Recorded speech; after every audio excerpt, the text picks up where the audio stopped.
বাউল TV Tangail, হৃদয় ধনবাড়ি, চেতনায় Bangladesh. Like দিন, share করুন, সাবস্ক্রাইব করুন এবং কমেন্ট করে জানিয়ে দিন আপনাদের মতামত। দেশ ও প্রবাসী বন্ধুরা, শিলাবাবি পাতাল পুরিতে এটা এই ধরায় এই ধরা থেকে আমি যাব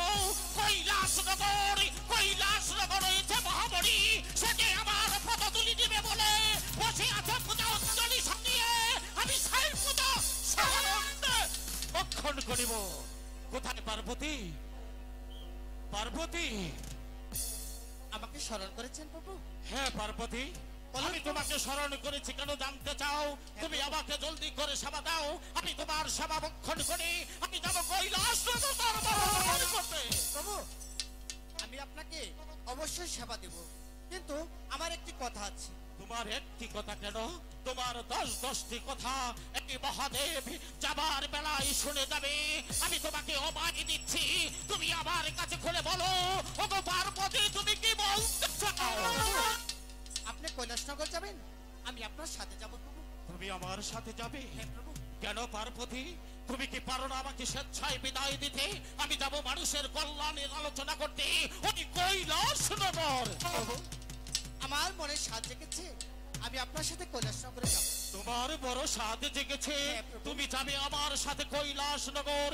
তুমি যেতে পারো, আমার যে 3টি শর্ত রয়েছে, আমার 3টি শর্ত যদি তামিল করতে পারো তবে তুমি আমার সাথে যাবে ওই কৈলাসনগর প্রচার করতে। প্রভু, আপনি আমাকে যেমন শর্ত দিবেন আমি তেমনই করব। হ্যাঁ প্রভু। আমার মাত্র 3টি শর্ত।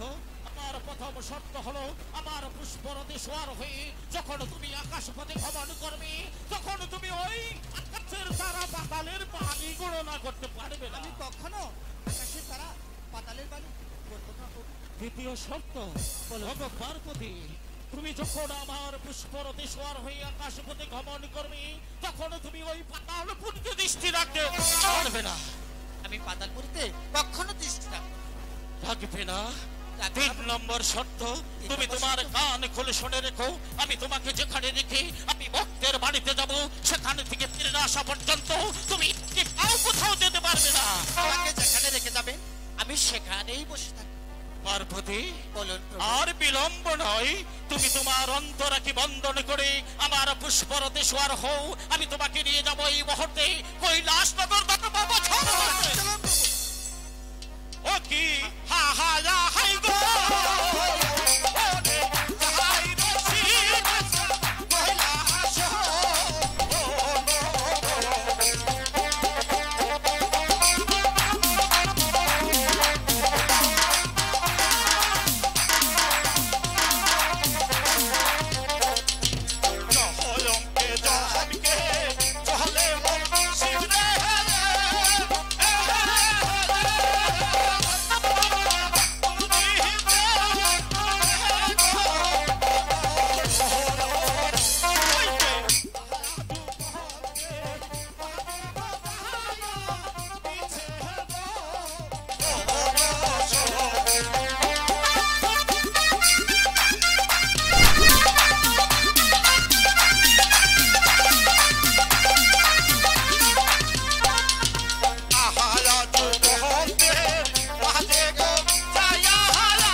এই তো আমরা কৈলাসনগর এসে পড়েছি।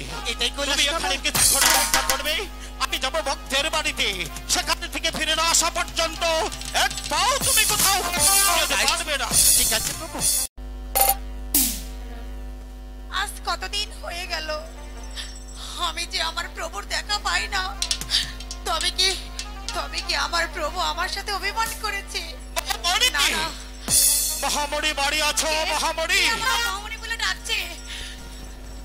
প্রভু, মহামণি, আমি আপনি এসে এসেছিলাম পড়েছেন? কৈলাসনগর ধর্ম প্রচার করতে। সেখানে আসা মাত্র আমার শরীরটা বদ্ধ ক্লান্ত হয়ে পড়ে। তাই তো আমি মনে মনে স্থির করি আমি একটু বিশ্রাম করব।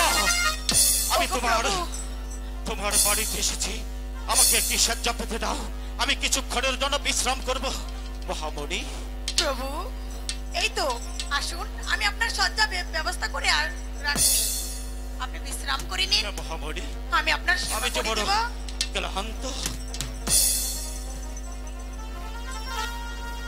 না না, সেই যে আমার প্রভু গেল, এখনো তো ফিরে আসলো না। দেখি আমি এক পায়ে দুই পায়ে একটু এগিয়ে দেখি আমার প্রভুকে কোথাও পাওয়া যায় কিনা। না, আমি তো কোথাও পাচ্ছি না। দেখি এই দিক দেখি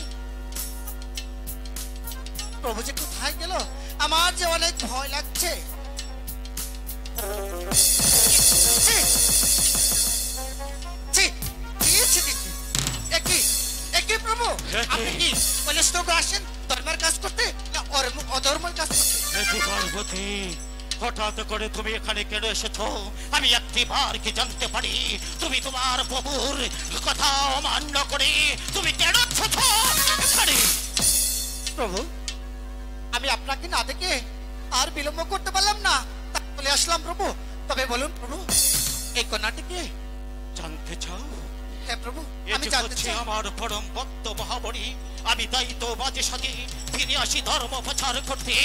এই মহামণির বাঙ্গা কুটিতে আমি দেই তাকে আমার বাড়ি দিয়ে সে উল্কার বেগে ছুটে যায় দেশান্তরী হয়ে এই ধর্মের বাড়ি প্রচার করতে। এ কি? আমি কি আমার কন্যাকে ছি, ছি, ছি।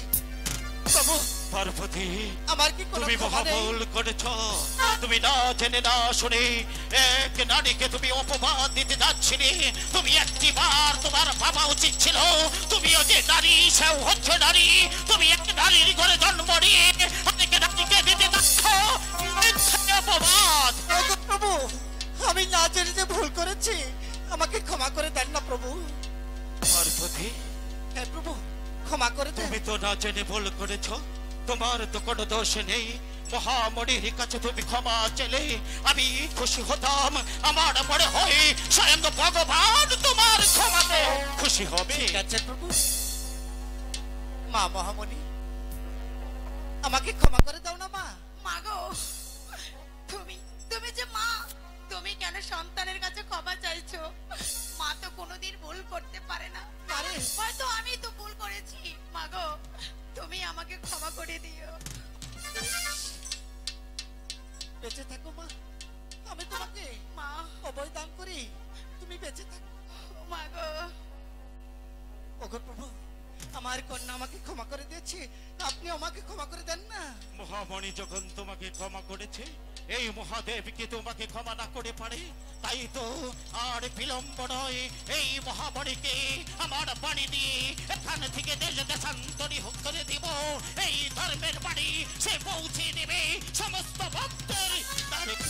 তাই তো মহামণি, প্রভু, তোমার মা জননী ভুল বুঝতে পেরেছে, তোমার কাছে সে ক্ষমা চেয়েছে, তুমি তাকে মার্জনা করেছ। আমি মহাদেব তোমার মার্জনায় বড় মুগ্ধ হয়েছি। আমি তোমাকে আশীর্বাদ করে দিচ্ছি, আমার বাড়ি দিয়ে তুমি দেখতে দেশান্তরী হয়ে যাও। এই ধর্মের বাড়ি আমার সমস্ত ভক্তের কাছে পৌঁছাও। ওগো প্রভু, আমি আপনার আদেশ কোনোদিনও অমান্য করিনি, তাই তো আজও করব না। আপনি শুধু আমার জন্য আশীর্বাদ করবেন। বেঁচে থাকো মা, বেঁচে থাকো। আশীর্বাদ করি মহামণি, আমার আশীর্বাদ নিয়ে বেঁচে থাকো যুগ যুগান্তর ভরে। তুমি এখান থেকে চলে যাও দেশান্তরী হয়ে এই মহাদেবের ধর্মের বাণী নিয়ে। আছে প্রভু, আমি তাই চলে যাচ্ছি। বিদায় মা, বেঁচে থাকো মা। বিদায় প্রভু, বিদায়। বিদায়।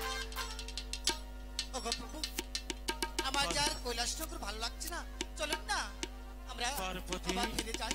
দেখতে পেরেছ মহামণি আমার বাড়ি নিয়ে উল্কার বেগে ছুটে যাচ্ছে।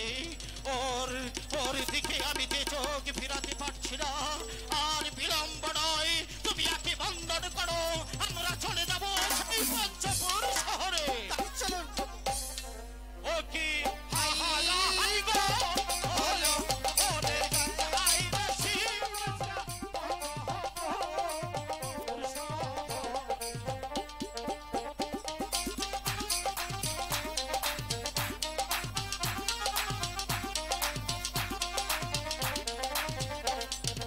জহলকে জহলকে জহলে মোর শিবরে হেলে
সেখান থেকে শিব ফিরে এলো পঞ্চপুর শহরের উদ্দেশ্যে।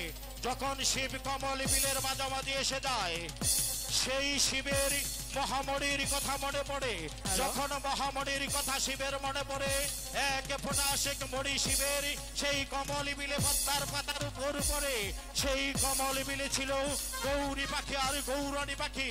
আজ পাখিনি আর পাখিরাজ কি বলছে আমরা কিছুক্ষণ উপভোগ করি।